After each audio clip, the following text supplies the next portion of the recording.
I saw a great video the other day by Professor Jiang Xueqin, and it was called Rich Dad, Poor Dad. It had a lot of really good context. And there's a section in there that I want to break down a little bit in terms of just explaining some of the points he mentioned. So what I'd like to do is give a little more expanded context in terms of how I see that information can be applied if you're serious about changing the system that we live in to be best for everybody.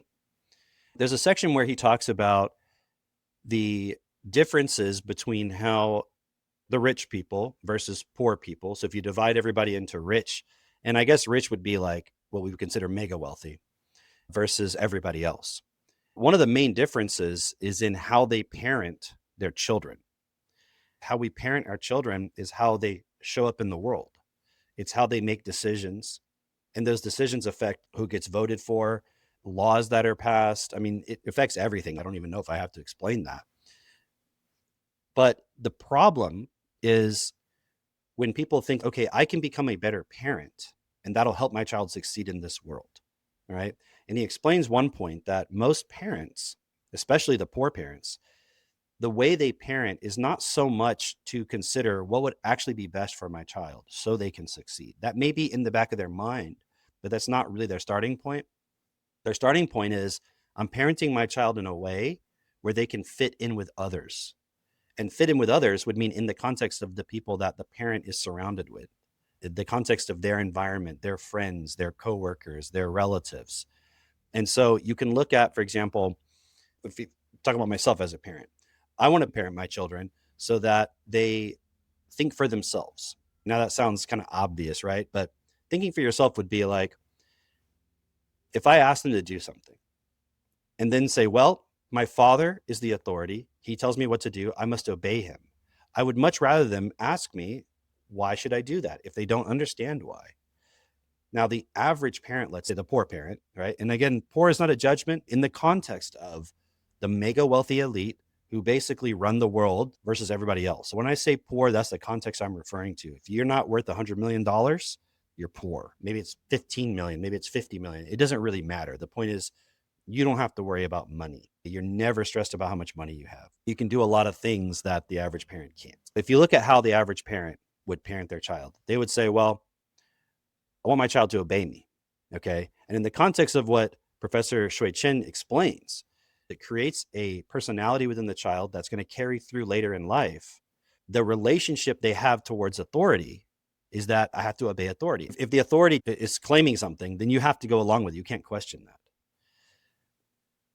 So as a parent, if I parent my child in a way where you must obey me because I'm the authority, you're teaching your child, you're training them, right? You're instilling a program into them where later they will automatically respond to anything they perceive as authority. And they will respond in a way where it's like, I must obey that authority. They might have a character of, I must resist the authority. But either way, it's like accepting the authority as the authority. And so within that, as the parent, taking that commanding authoritative approach where it's like, I said to do it, you must do it. Otherwise, you'll be punished in some capacity. It creates this personality in the child where that's how they respond to authority. So they either obey or they fear authority at some level. And if you look at how that plays out, that's how they approach the system that we live in as the authority. It's like, I must obey it. I must be in fear of it. Whereas the elite see the system as their playground and they're confident within it. Like, I can figure out what the rules are and I can use them to my advantage. Versus the poor are like, the system is the way it is. I must just try to survive within it and not challenge it. Because if I challenge it, I might be punished. I can't think about why I have to do something.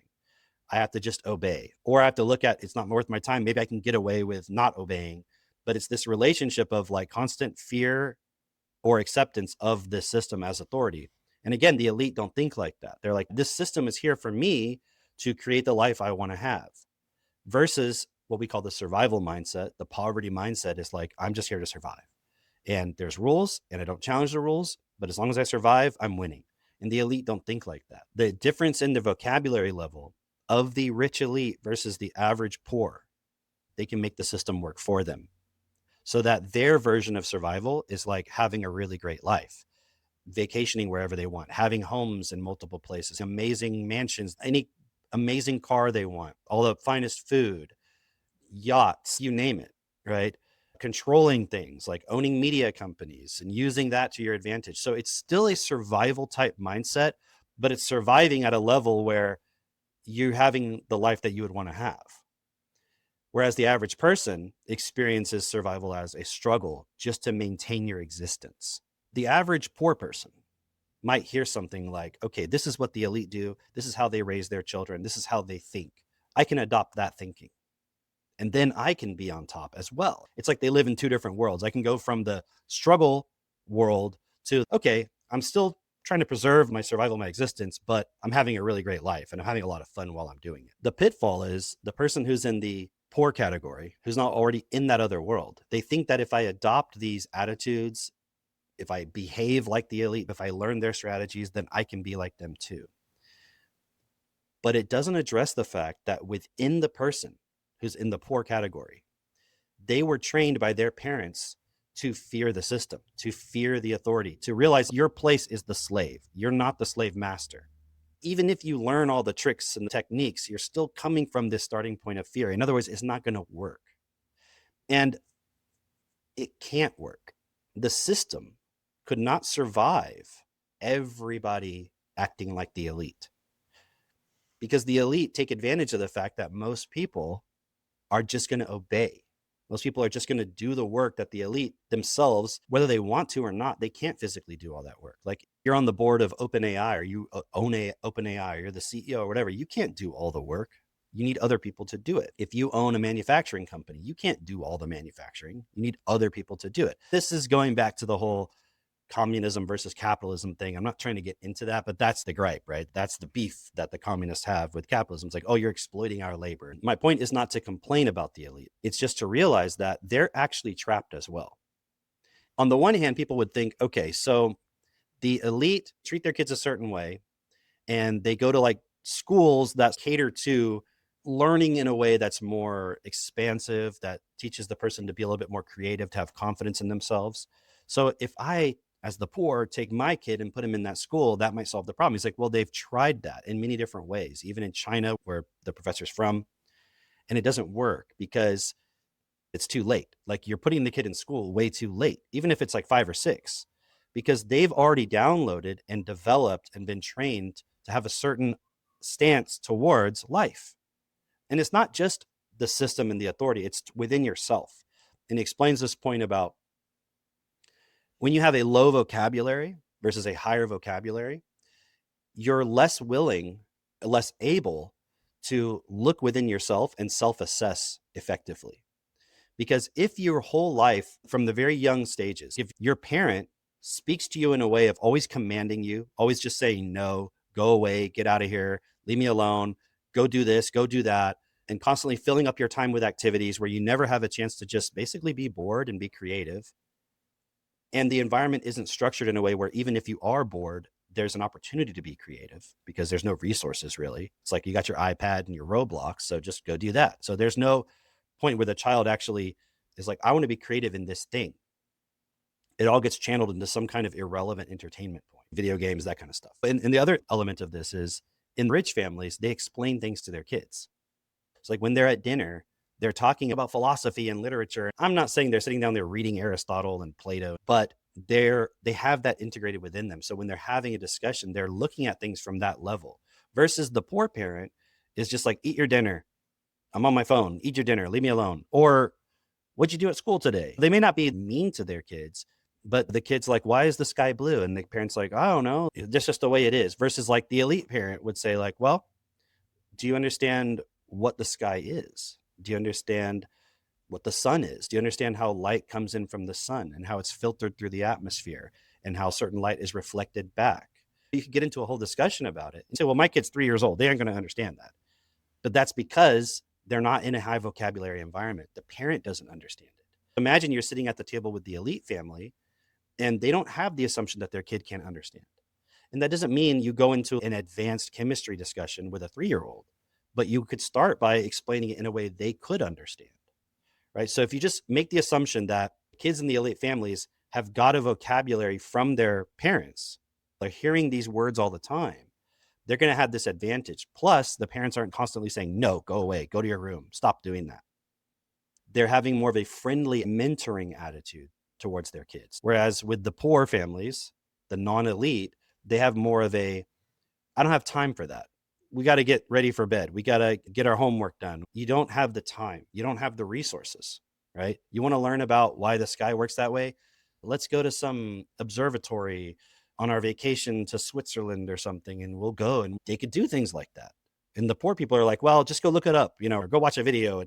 But they probably wouldn't even do that, right? Because the kid's not even going to have the curiosity and the interest in the first place. They had that initial curiosity, but the way the parent responds to them is in a very minimal way. The way you talk to your kid is like you're dumbing yourself down, and you're talking to them like they're an idiot. They just need to be controlled like a wild animal. You're not realizing this is a human being who everything I'm saying to them is having an effect. Every single thing I'm doing is going to develop their character, their personality, and how they respond to their life. Poor parents, they see it as their primary job is just to keep the child to survive, because that's how they feel in their life. I just have to keep surviving. I got to go to work, which is a stressful thing they probably don't want to do and they don't really fully enjoy. They're not doing something they love to do.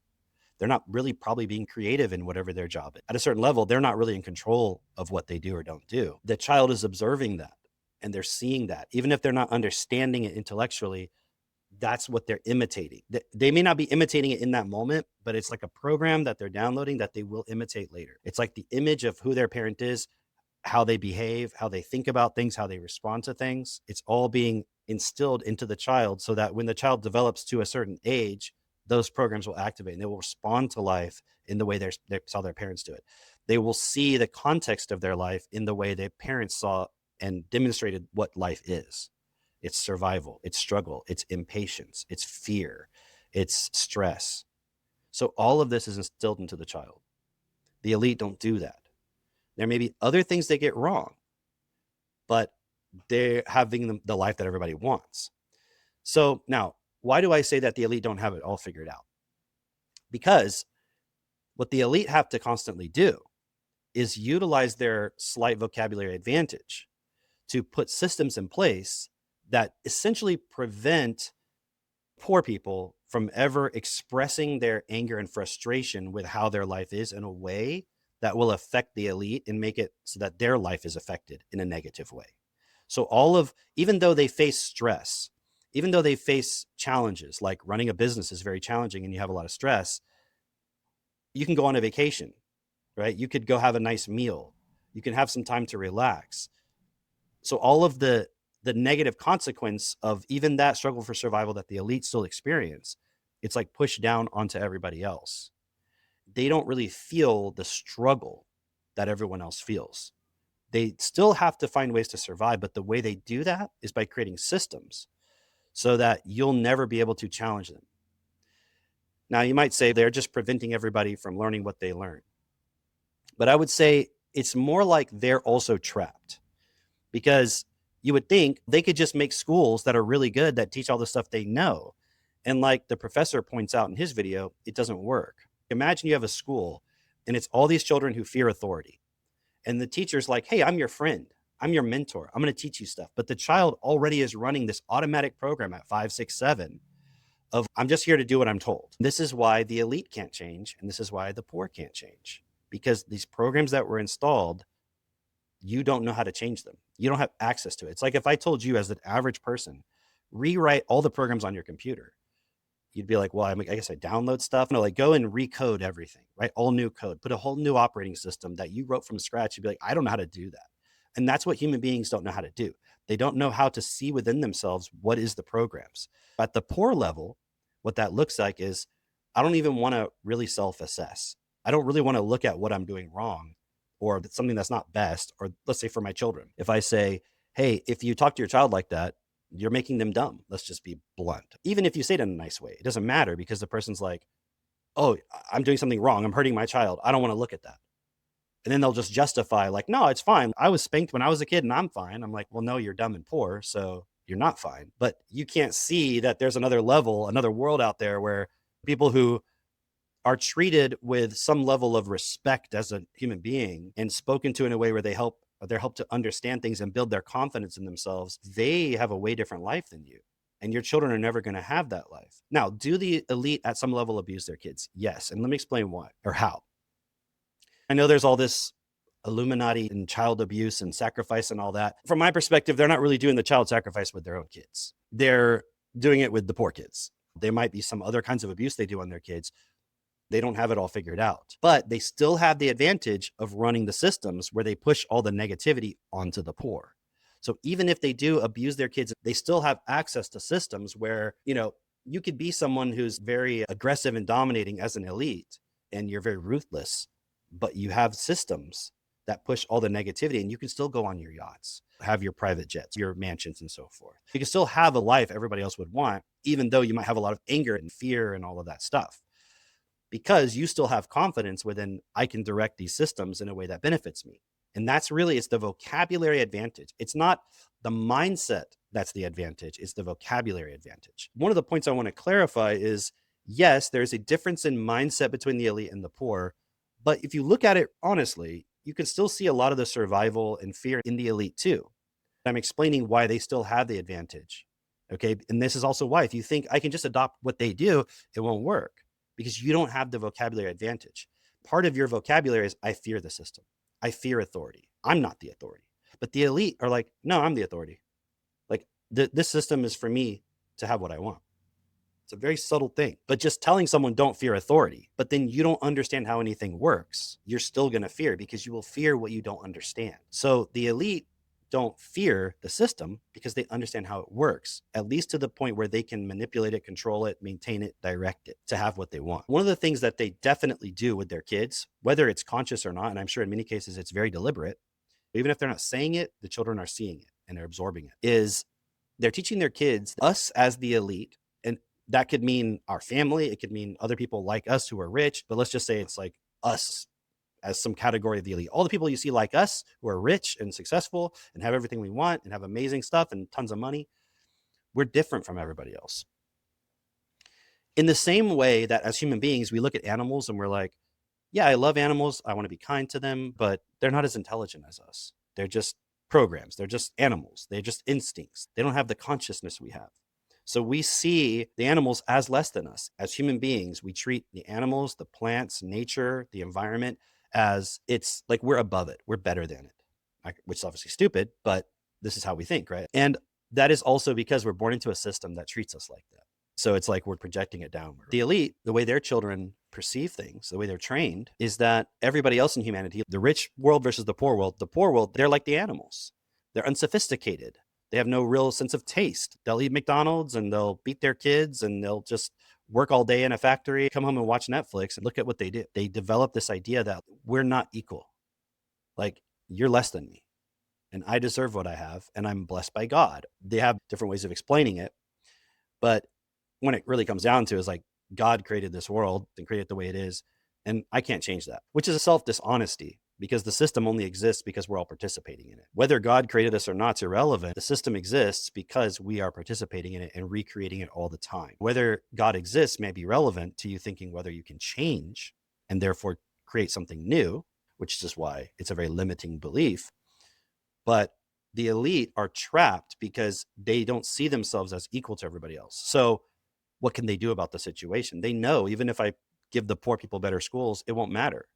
And also, there's no incentive to do that, because if I give the poor people better schools, and even if it did work, then where am I going to get my slaves? I'm not saying this as a judgment. It's just the way the world works. Look around, right? Who's going to work at Walmart? Everybody thinks like Jeff Bezos. Who's going to work at Amazon in the factory if everyone's thinking like Jeff Bezos?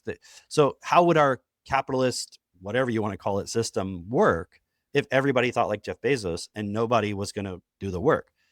And now we have robots coming. So you might think, oh, but the robots will do the work.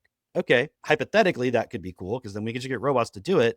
But we're still not solving the problem of why children in the poor environment don't understand what Jeff Bezos does. So even though in a idealistic sense, we won't need slaves anymore, there was no solution that the elite can see to educate everybody so they can actually utilize the resources together in a way that we all have a great life.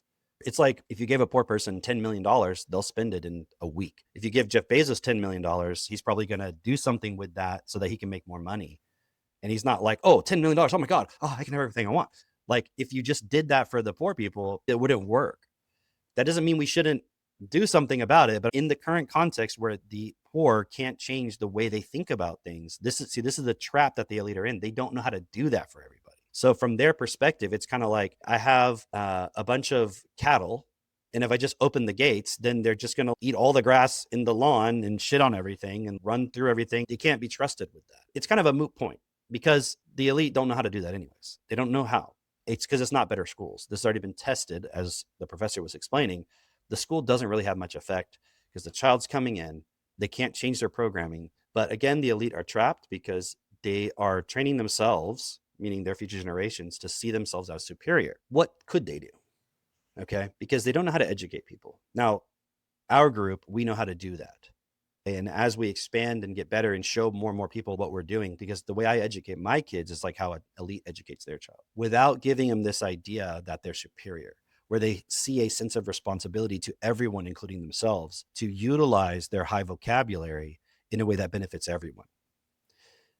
But we're still in this problem with the elite who run the systems, putting everybody into struggle and survival mode. So what could the elite do? Now, I'm not saying they're going to do this. Let's say we have the solution to help a person in the poor class, where the majority of the world is in, to develop that vocabulary that the elite currently use to their advantage, that inequality of vocabulary. So imagine you could equalize yourself in terms of your ability to not just understand things, but to be confident within your ability to learn. That's another thing that the poor have internalized, is that if I try to do something and it doesn't work right away, I shouldn't do it because that means I'm failing. That means I might not survive. Whereas the elite are not worried about survival at that level. They're not worried about their day-to-day struggle to exist. So it's okay to fail. Like if you got a rich kid who grew up and was taught how to run a business, and then they run a business and they run it into the ground because they're learning, then they can go to their uncle or their dad or grandpa or whoever and be like, I need another $10 million and I've learned my lesson. And they can say, yeah, let me help you understand now why that happened. Let's try again. You see, all the time, people start businesses. They never run a business before necessarily, but they get billions of dollars in funding because they're part of that elite group. And they know, yep, you might fail, but hey, I'm willing to take this bet. But the average person doesn't think like that. It's like, I can't fail. If I fail, I can't pay my bills. My electricity gets shut off. I won't have food. My kids will starve. And then the fear of that is so great. It's like, I can't make mistakes. Give me something to do where I can't fail. I'll just do what I'm told. But that's how they've been trained to think like that. And again, the elite don't know how to support everybody else because they've been brainwashed by their parents and previous generations. Do not trust the poor. They're not like us. And they're not from that perspective. They can't be trusted by the elite because if the poor woke up one day and realized what was being done, they would all revolt. The elite are afraid of that. Everything they do is to control the poor from never getting into the awareness of what's really going on. They're like, how do I maintain my great life, but then let the poor in on that?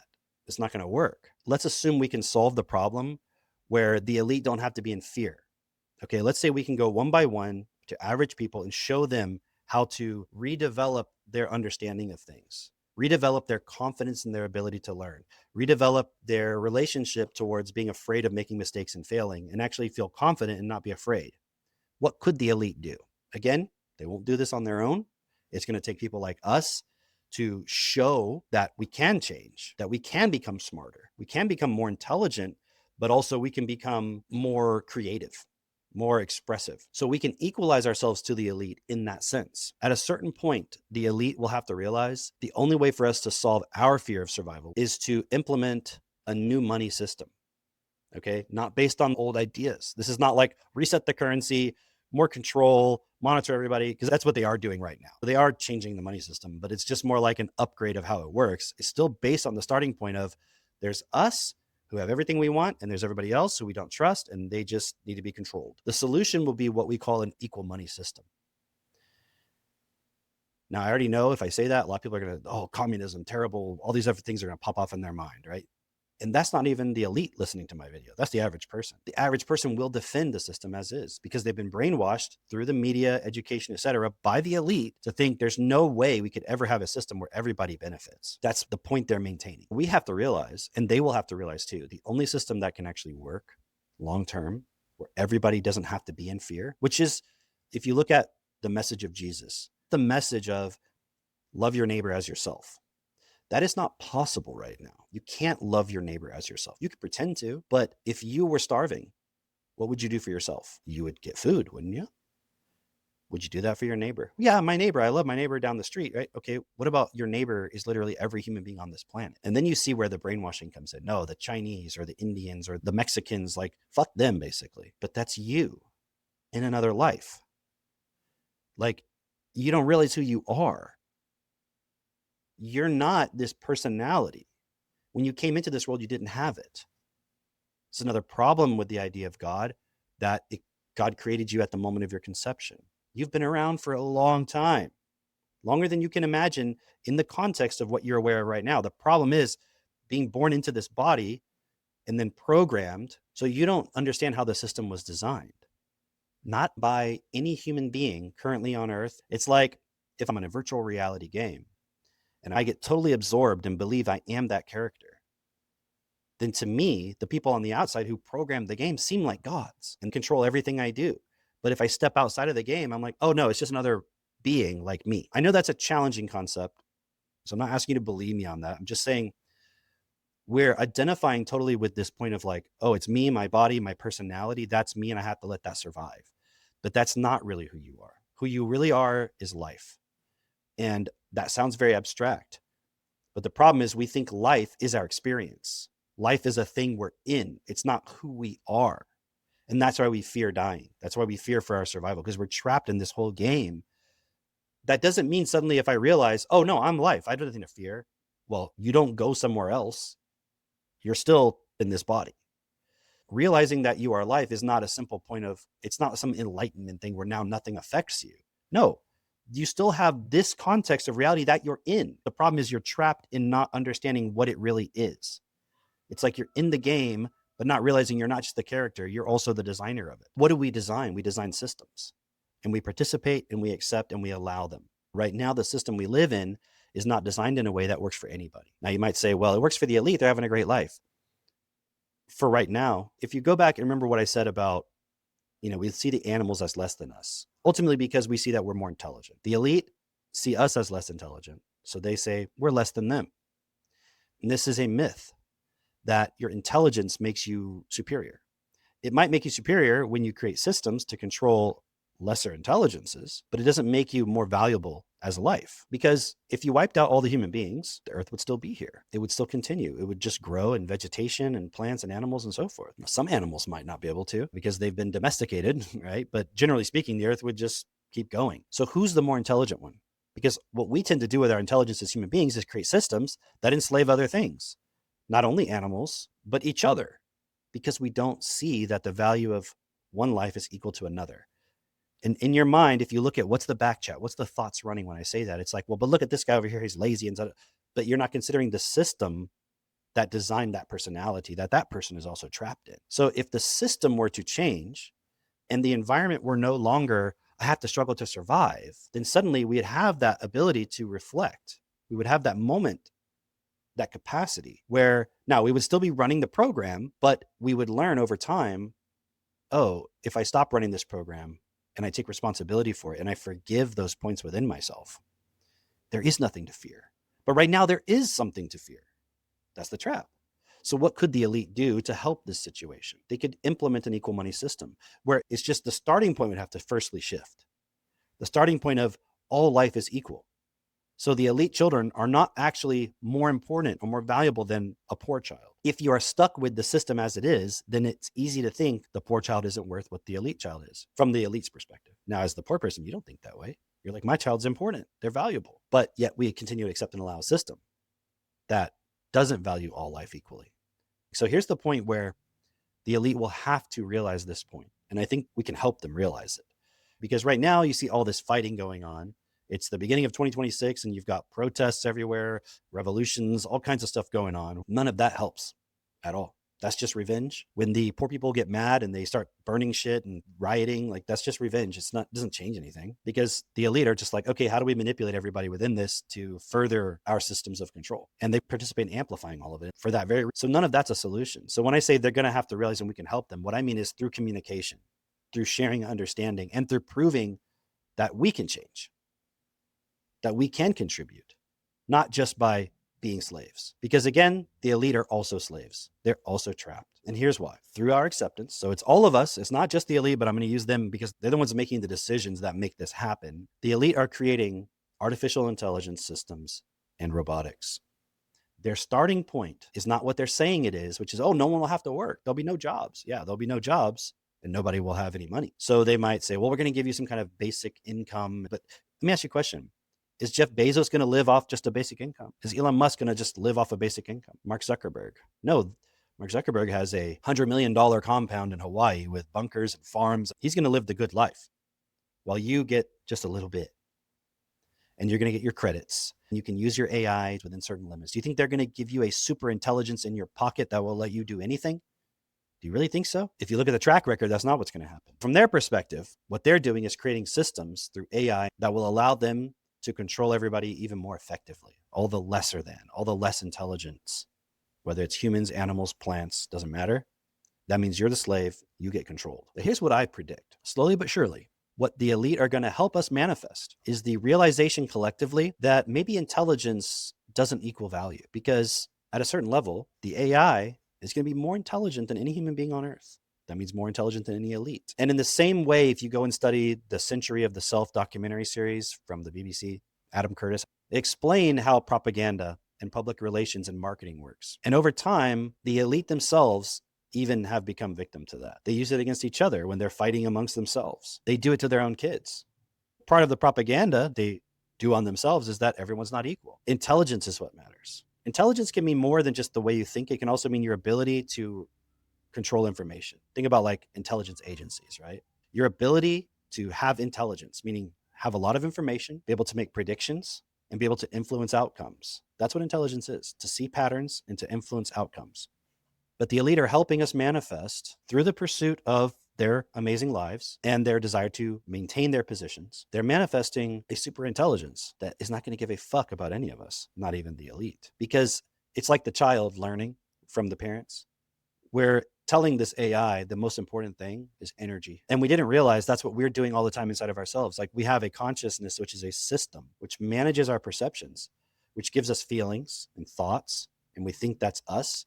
And at a certain level, it is us because we're accepting and allowing ourselves to be directed by that. We're seeing ourselves as less than this consciousness, this intelligence inside of us, not seeing like it's a tool for me to use. And I should operate based on the principle of what's best. So if my mind presents me with something that's not best, I shouldn't do that. And I should direct my mind and use my mind as a tool to be able to understand things around me and to communicate, but not as a guide. The mind is based on energy, like a battery, positive to negative. I go towards the positive, but I don't consider what's best. So I create negative consequences. Then I feel the negative. Then I want to go back to the positive. And that's what everybody on this planet is doing.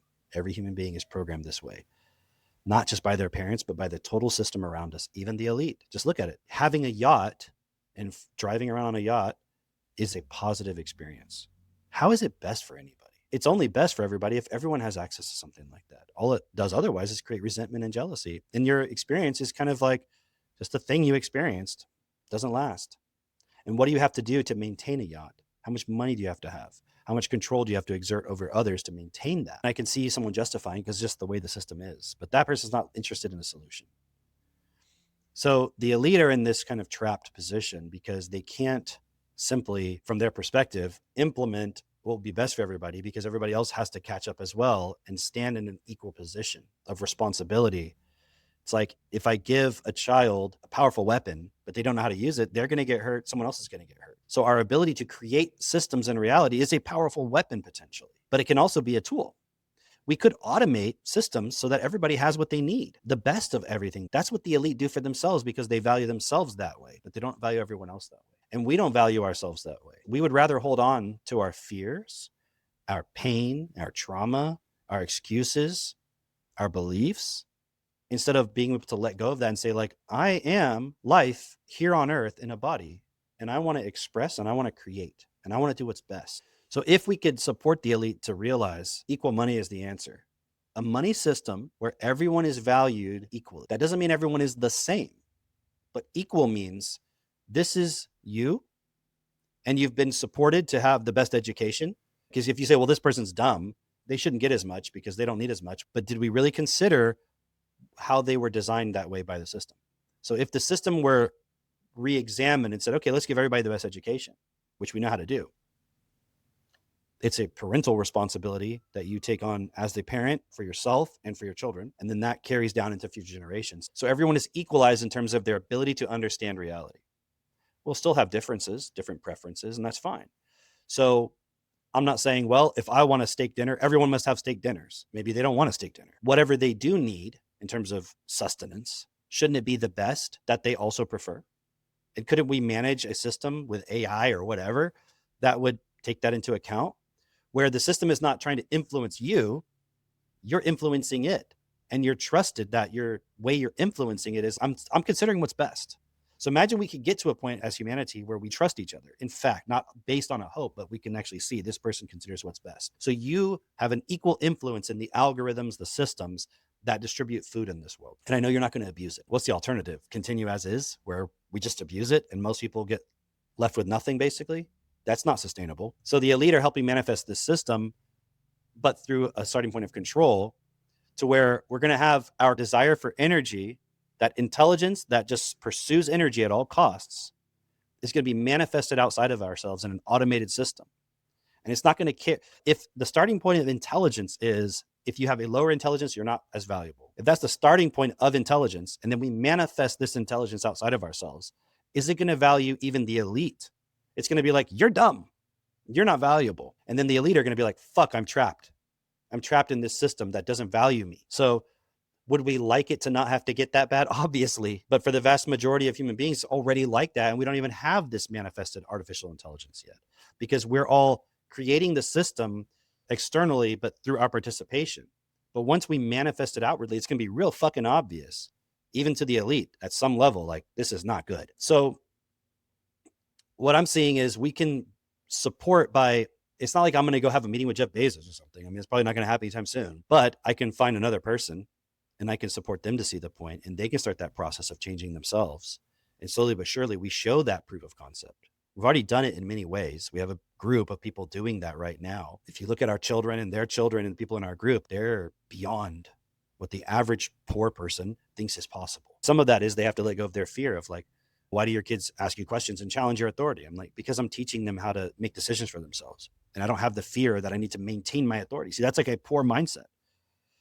It's also part of the elite mindset because they feel that way about everyone else. But at least they get the part right that they should make their children confident. It's still all in the context of, we're just here to survive. So that's how I see we can support, by people who are looking and realizing something's fucked in this world and saying, I want to change. I want to support myself to become equal to the highest possible potential as a human being. Through that, we also support the elite to realize we don't need to fight. We don't need to struggle. We don't need to have conflict. You don't need to be in constant fear of survival of your position if we just considered everyone as equal. But even that point of not wanting to consider everyone equal, that's just one of these programs we have to forgive within ourselves. You can't expect God to do that for you, because even the concept of God is the idea of inequality. It's the idea of there's a superior intelligence. So really consider that. You are life. You are the thing that has to be the God on earth. And if your mind goes to, well, who are you to say I'm God or you're God? Like, that's arrogant. It's like, that's just because you believe God equals some superior intelligence that's better than everybody. That's not what I'm saying. God is a creator. God is someone who takes responsibility. It's just any being who decides, I'm going to be who I really am, which is life, which is creativity, expressiveness, responsibility, consideration of what's best for all. It's hard to do that today, isn't it?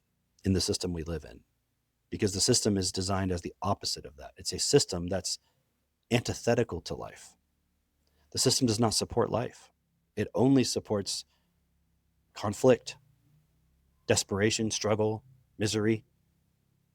The positive is like fleeting moments for most people. For the elite, it's kind of just our normal mode of being. But again, they don't realize they're trapping themselves too, and all of humanity, where we're manifesting a superior intelligence that is not going to care about us. And I don't care about any AI alignment arguments. Say, well, we have to align it to human values. That's a mistake, considering where human values are at currently, where there's groups of people who think they're superior to others. You want to align to that? Well, no, it should be aligned to always do what's best for everybody. We don't do that. So how is the AI going to be able to do that? And even if it was, wouldn't we resist it? Wouldn't the elite resist that? If it's like, okay, I'm the superior intelligence now, and I say only things that are best, the elite will be like, wait, what do you mean? Like, I still get to have my yachts. It's like, well, no, everybody gets yachts. Oh, and that's not going to work because the resources aren't going to work that way. So no one can have yachts now. The elite's going to be like, fuck you. And then the AI is going to be like, well, then you're fucking out of here. Do you see what I'm saying? It's not going to work out. So if you're looking at the world and you're seeing something's not right, and I want to be a part of changing it, and hopefully I'm laying out to you, I'm not trying to make it sound easy. It's not easy. Changing yourself is not easy, but we know how to do it. So if there's even a point of curiosity within you of like, maybe there's something there, maybe you're not ready to just jump in and do what we're saying. Okay, then just watch another one of my videos, right? Or maybe just put a comment. Hey, this is interesting. Can you tell me more? And I can support you to learn more. Or maybe you're like, you know what? This sounds fucking good. I want to join. Then send me a message on whatever platform you're seeing this on and say, I want to be a part of this, or at least I want to know more, and I'll make sure you get a response. Okay, so that's it for today, and I'll see you on the next one.